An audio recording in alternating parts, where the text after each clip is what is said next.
ये वीडियो जो है वो बेसिक बैक प्रोपगेशन एल्गोरिथम का जो ये कॉन्सेप्ट है उसको एक्सप्लेन करेगी। और for explaining this we'll be using computational graphs.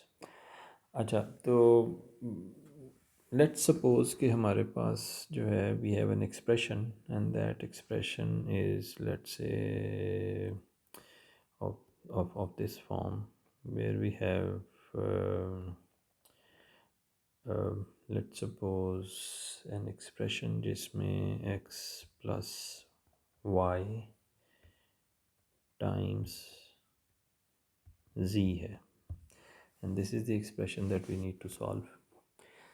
अच्छा, और इसका जो कंप्यूटेशनल पहले इसका कंप्यूटेशनल ग्राफ बनाते हैं। तो कंप्यूटेशनल ग्राफ ये है कि इसकी जो मैथमेटिकल ऑपरेशंस हैं those will become the nodes, और जो वेरिएबल्स हैं they will also become the nodes, और जितने भी ऑपरेशंस हैं they will become the intermediate nodes. For example plus will be an intermediate node, product will be an intermediate node, x, y and z will be you can say the starting nodes, और जो final expression की value है that will be the final nodes.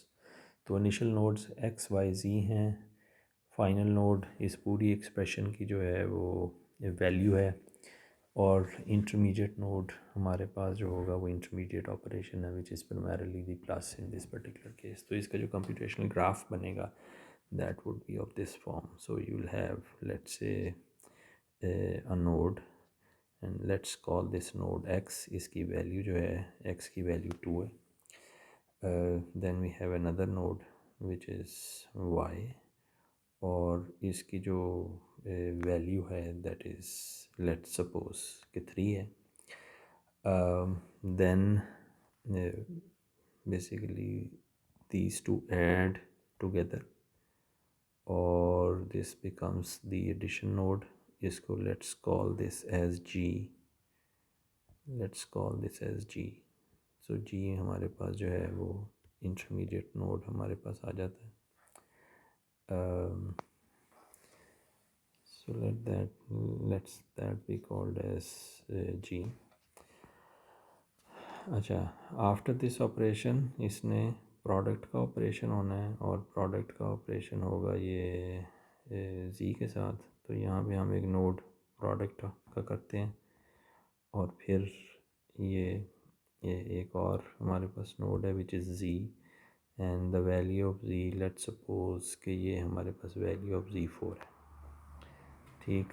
और after the product actually is actually done, तो मेरे पास जो final value आती है let's call that final value as f, and that will be the final value which is coming out of this particular node, right? So that's the final node that I'm actually getting here. Okay, तो अब इस computational graph को solve करने के लिए we'll actually solve it using the forward pass. So we'll call it the forward pass. Forward pass के अंदर what you will actually do is कि you will start from these nodes and you will actually calculate the value of F. So the flow of information or the flow of value will be from these initial nodes जो कि x, y और z है, these are the basic variables। इधर से information जो है that will flow towards the final node. So this is how the information will flow. We call this as forward pass. तो इसको अगर आप calculate करें तो let's just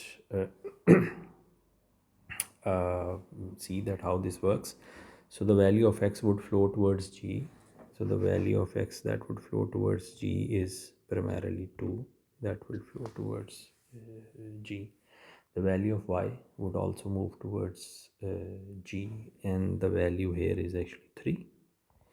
यहाँ पे आके there will be an addition of the 2 that will take place, और addition of the 2 जब आप करेंगे तो you will get a value of 5, and the value of 5 will move further towards node f, और यहाँ से value 4 जो है that will move towards this node f.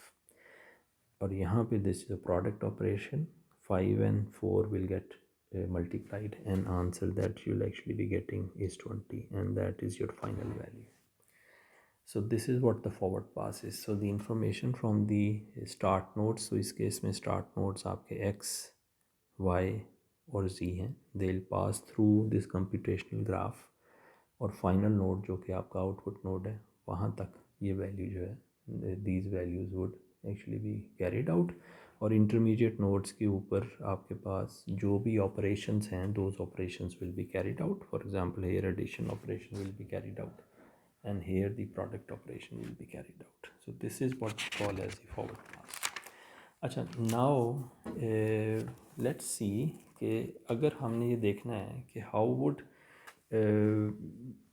the value, let's say if the value of this product here actually changes, कोई किसी वजह से भी वो change होती है, maybe the value of so if somehow I change this value, मैं किसी वजह से इस वैल्यू को चेंज करता हूँ, इसकी जगह if I change that value, then what would be the impact on x y and z. तो अगर f की वैल्यू यहाँ पे f नोड के ऊपर वैल्यू इंक्रीज़ करती है या डिक्रीज़ करती है, उस इंक्रीज़ या डिक्रीज़ का इम्पैक्ट g नोड के ऊपर क्या होगा, x नोड पे क्या होगा, y नोड पे क्या होगा और z नोड पे क्या होगा. This is what we are interested in. और न्यूरल नेटवर्क्स में एग्जैक्टली इसी तरह की चीज़ हम देख रहे होते हैं कि अगर एरर यहाँ पे इंक्रीज़ होता है या डिक्रीज़ होता है तो बेस्ड ऑन दैट एरर आपकी जो वेट्स हैं that are let's say present at attached with some node वो इंक्रीज़ होंगे या डिक्रीज़ होंगे. So this is a basic concept. अब वो होता कैसे है, कैलकुलेट आप कैसे करते हैं, वो आप कैलकुलेट करते हैं थ्रू बैकवर्ड पास. तो बैकवर्ड पास में आप ये करेंगे कि the change in f with respect to any variable that will be calculated. For example और वही एफ़ की चेंज जो होगी वो रिफ्लेक्ट करेगी कि एक्स कैसे चेंज हो रहा है. तो लेट्स से कि अगर एफ़ थोड़ा एफ़ का डेरिवेटिव अगर लेते हैं हम with respect to any of these variables तो वो हमें change in F with respect to that variable बता रहा होगा. फॉर एग्जांपल हम partial derivative of F with respect to G जब करेंगे that would primarily tell us the change in F with respect to G. ठीक है, तो अगर जी की वैल्यू चेंज होती है तो उसके ऊपर एफ़ की चेंज क्या आएगी. तो this is what we need to calculate. या इसी तरह से अगर एक्स चेंज होता है तो फिर एफ़ के ऊपर उसका इम्पैक्ट क्या आएगा. इसी तरह से वाई अगर चेंज होता है तो एफ़ के ऊपर उसका इम्पैक्ट क्या आएगा. This is what we need to calculate. और ये हम डेरिवेटिव्स की टर्म्स के अंदर देखते हैं, पार्शियल डेरिवेटिव्स या ग्रेडियंट की टर्म्स में देखते हैं. तो partial derivative of F with respect to x हमें बताएगा change in F with respect to x. Partial derivative of F with respect to y हमें ये बताएगा change in F with respect to y. And similarly partial derivative of f with respect to z जो है that will tell us the change in f with respect to z. and इस change की आपस की relationship को identify करने के लिए what we'll try to do is that we'll try to implement the backward pass now. ठीक है, बैकवर्ड पास. और बैकवर्ड पास के अंदर हम डेरिवेटिव्स निकालेंगे और उनको प्रोपगेट करेंगे backwards towards the initial nodes. इस डायरेक्शन में हम उनको प्रोपगेट करेंगे और ये इस डायरेक्शन में जो चीज़ें प्रोपगेट होंगी वो ग्रेडियंट्स होंगे या पार्शियल डेरिवेटिव्स होंगे. So let's see that how that would actually work. Okay, so let me just start with this particular node. Let's say कि मैं अपने end node से start करता हूँ because this is my backward pass. So I'll start with f. तो I have this f. यहाँ पे operation जो है वो product का operation हो रहा है. इसकी अपनी value जो है that is actually 20 which is actually coming up in this particular case. अच्छा, अब इस नोट के ऊपर जो डेरिवेटिव होगा change in f with respect to f होगा. ठीक है, it's very simple. So we actually have partial derivative of f with respect to f. So partial derivative of f with respect to f is primarily 1. So the change in this particular node in fact is 1. So this would primarily be the change that you'll actually be actually be looking at. अच्छा, अब ये है let's move back. So if you move one step back, यहाँ पे f के बाद node आ रहा है g और z. तो let's just try to find out के partial derivative of g, partial derivative of f with respect to g आपने कैसे कैलकुलेट करना है. Okay, so let me just link this node with g. ठीक है, यहाँ एंड वी ऑल नो, यहाँ से हमने जो पहले ऑपरेशंस देखी हैं, what is the value of f. The value of f in this particular case is it's actually the project it's actually the product of g and z. और g क्या है? g is the addition of x and y. so product of g with respect to z हमारे पास आता है. this is what f is. ठीक है, तो f is fundamentally g times z. ठीक है. अच्छा, अगर इस लिंक के ऊपर मुझे इसका इफ़ेक्ट देखना है, partial derivative of f with respect to g. So partial derivative of f with respect to g, और f की value we all know is g times z. So this would become partial derivative of g with respect to g times z. Okay, और इसको इसको अगर मैं expand करता हूँ तो z will be considered constant, क्योंकि ये partial derivative with respect to g है. तो z को मैं पार्शियल डेरिवेटिव से बाहर ले जाता हूँ and this would be partial derivative of g with respect to g fundamentally, और आंसर मेरे पास z के बराबर आ जाएगा. So this is what I will actually be getting, और z की वैल्यू मेरे पास क्या है? 4. ठीक है, so I will actually be getting 4. तो यहाँ से जो डेरिवेटिव पास होगा backwards, that is 4. Right, I hope this is clear. अब इसका हम डेरिवेटिव लेते हैं विद रिस्पेक्ट टू z. तो विद रिस्पेक्ट टू z लेंगे तो यू ऑल नो कि ये आपके पास f नोड है. ठीक है, and this node f node connects with z. ठीक है, और f की वैल्यू आपको पता है कि what is the value of f is given by g times z. तो अब मैं पार्शियल डेरिवेटिव ऑफ f लेता हूँ with respect to z, and that would be basically g अब कांस्टेंट हो जाएगा, तो partial derivative of z with respect to z हो जाएगा. And what is z? what is the value of g? The value of g is actually x plus y. तो g की वैल्यू मेरे पास x plus y है. तो मैं यहाँ पे लिख देता हूँ कि g की वैल्यू मेरे पास x plus y है. ओके, तो अगर मैं यहाँ पे x plus y which is 2 plus 3 which is 5, तो यहाँ पे आंसर मेरे पास 5 आ जाएगा. तो इसका मतलब यहाँ से f नोट से जो डेरिवेटिव वैल्यू टूवर्ड्स z आएगी दैट इज़ -5.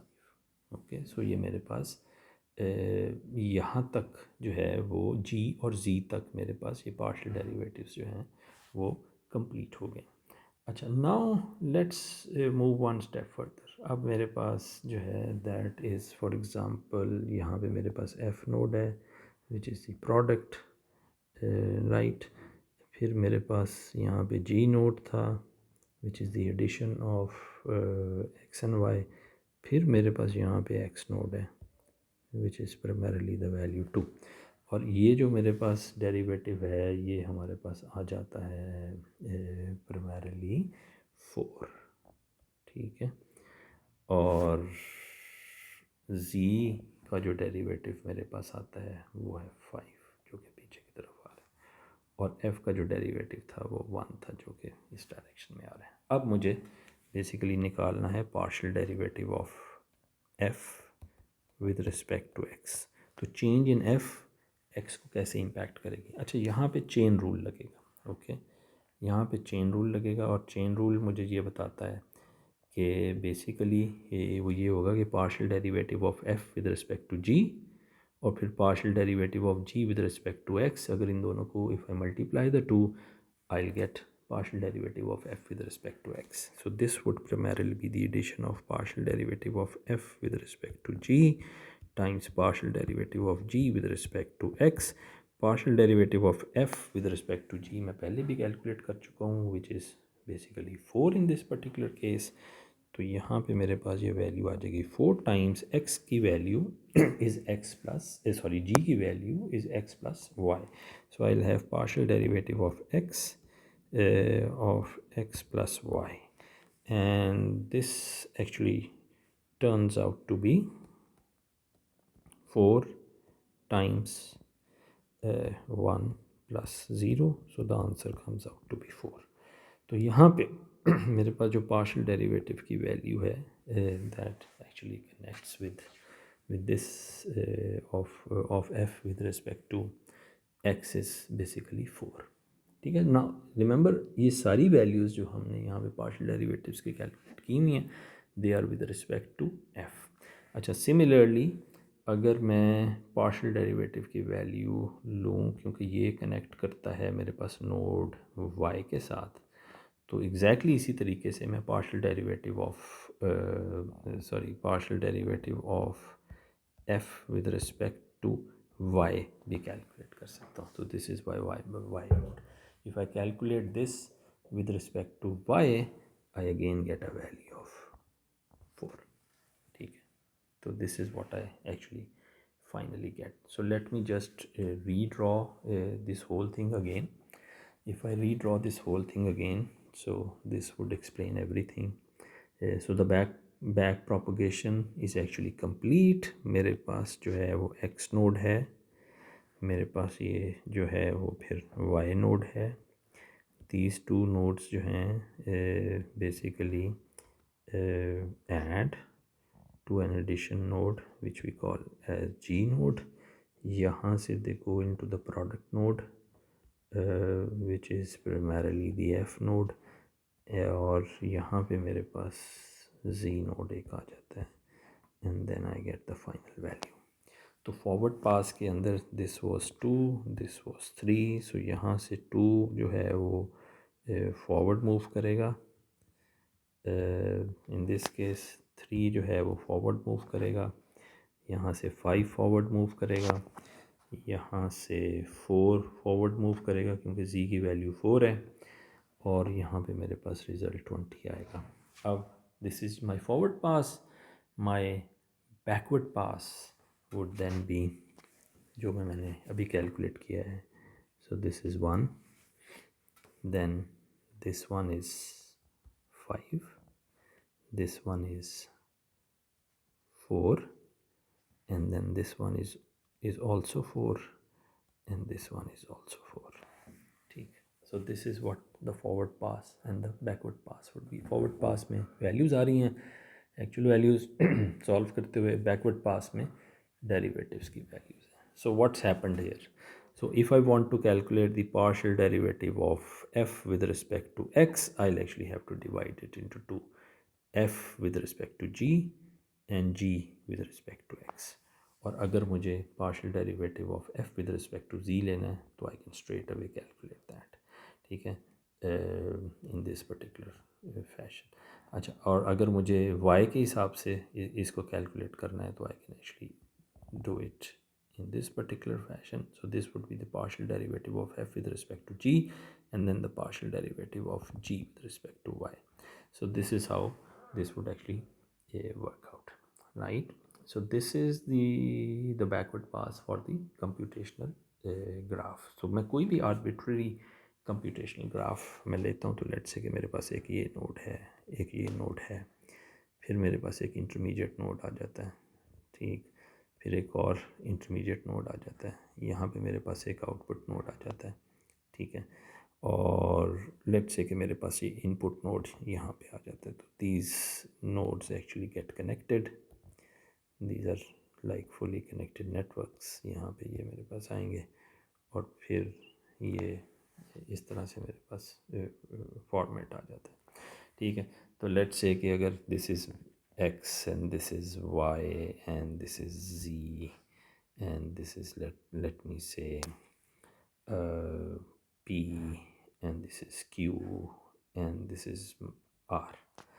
तो अगर मैंने partial derivative of r with respect to x calculate करना है तो I actually have to calculate it this way, partial derivative of r with respect to p, then partial derivative of p with respect to y, लेकिन y के ऊपर जो है वो एक कनेक्शन जो है वो q के साथ भी है, तो I also have to calculate the partial derivative of q with respect to let's say y, and then basically यहाँ से मैं I will calculate the partial derivative of this with respect to this. अच्छा, partial derivative of q with respect to y आएगा, लेकिन क्योंकि q r के साथ भी connected है तो then the partial derivative of this would also come in. So partial derivative of r with respect to x would primarily be in two parts. So one would be, let's say,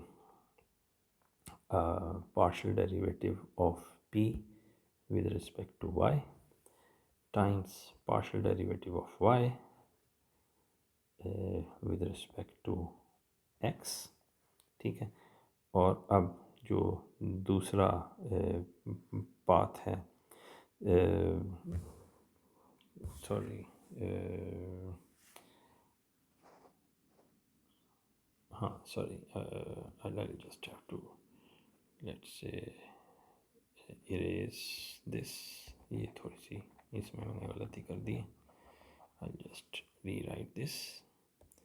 So this would primarily be partial derivative of r with respect to x, so this would be partial derivative of r with respect to p, then partial derivative of p with respect to y, and then partial derivative of y with respect to x. So this would be this path that we have actually discovered, seen, ठीक है। और फिर दूसरा path जो है that जो कि x तक हमें लेके जाता है वो कुछ ये भी है, ठीक है, ये भी पाथ है जो कि हमें यहाँ तक लेके जाता है, और फिर एक हमारे पास ये भी पाथ आता है। तो there are three paths primarily here, लेकिन we are interested in this connection, ठीक है। सो इसलिए ये वाला जो नीचे वाला पाथ है we'll just ignore this path for a while, तो ये वाला जो पाथ है वील जस्ट इग्नोर दिस, क्योंकि इसके लिए हम कैलकुलेट नहीं कर रहे, हम इस कनेक्शन सॉरी इस कनेक्शन के लिए we are actually interested in this connection जो कि एक्स के साथ है, we are not interested in calculating this connection. इस कनेक्शन के लिए भी एग्जैक्टली सेम हम रेफरल करेंगे, तो इसके अंदर we'll just add the second path which is actually there, which is partial derivative of r with respect to q, then partial derivative of q with respect to y, and then partial derivative of y with respect to x, and this is what the complete expression would be, right? Okay, so इसमें if we want to, let's say, look at this connection via this connection, हम देखना चाह रहे हैं कि r के अंदर क्या चेंज आएगी अगर x चेंज होता है थ्रू दिस कनेक्शन, ठीक है, तो ये हमारे पास आ जाएगा। अच्छा, अगर हम इस कनेक्शन के थ्रू आइडेंटिफाई करना चाहेंगे तो फिर इसके अंदर हमारे पास जो है वो प्राइमरली जो पाथ्स बनेंगे वो कुछ ये बनेंगे कि यहाँ से it would actually go this way, ठीक है, और फिर एक पाथ हमारे पास ये बन जाएगा, ठीक है। सो this is how this would actually be if we are interested in the other connection. So let's say if we are not interested in this connection, so then this will get removed, ये वाला जो path है, तो we'll also get rid of this, ठीक, okay. सो इस case के अंदर we'll only be looking at, let me just redraw this, कि अगर मैं दूसरे उसमें इंटरेस्टेड हूँ, let me just redraw this again, तो if I'm interested in the alternate the other path, तो एक ये था, फिर ये था, फिर मेरे पास आउटपुट थी, और एक मेरे पास ये आ रहा था पाथ, ये था, तो this is what I have written here, ठीक है। लेकिन अगर मैं दूसरे कनेक्शन में इंटरेस्टेड हूँ तो what I can do is कि I can actually draw the other path जो कि मेरे पास है। अब यहाँ पे मेरे पास एक और नोड आ जाएगा, दिस नोड, ठीक, and then this node connects with this node connects with this, ठीक है, और ये इस नोड के साथ कनेक्टेड है, फिर ये इस नोड के साथ कनेक्टेड है। तो अगर मैं वाया दिस पाथ उसको देखना चाहता हूँ तो फिर मैं जो डेरिवेटिव लूँगा, ये जो हाईलाइटेड पोर्शंस हैं, I will only be looking at this highlighted portions, ठीक है। तो ये मेरे पास आ गया, ठीक है। So I can again write down the similar expression for this node. ये मेरे पास आर नोड है और ये मेरे पास एक्स नोड है। सो लेट्स से कि अगर मैंने ये वेट को अपडेट करना है तो फिर मैं ये जो ब्राइटर पाथ्स हैं वो लूँगा, और अगर मैंने ये वेट को अपडेट करना है तो फिर मैं जो जो लाइटर लाइंस हैं मेरे पास, जो ये जो पाथ बनता है, फॉर एग्ज़ाम्पल एक ये पाथ बनेगा इस केस के लिए, और फिर एक ये पाथ बनेगा, तो ये मैं पाथ्स आइडेंटिफाई करूँगा और इनके लिए मैं पार्शियल डेरिवेटिव्स कैलकुलेट करूँगा। तो that's it. I guess this is good enough. इसकी जो डिटेल्स हैं वो मैं अगली वीडियो में बैक प्रोपगेशन 2 के अंदर आई एक्चुअली भी समराइजिंग दिस डिस्कशन अगेन कि न्यूरल नेटवर्क्स के अंदर लॉस फंक्शन के साथ आप बैक प्रोपगेशन कैसे करेंगे, क्योंकि वेट अपडेशन जो होगी वो with respect to change in loss होगी। So that is the next thing which I will be showing you in the next video. जज़ाकल्लाह, थैंक यू वेरी मच।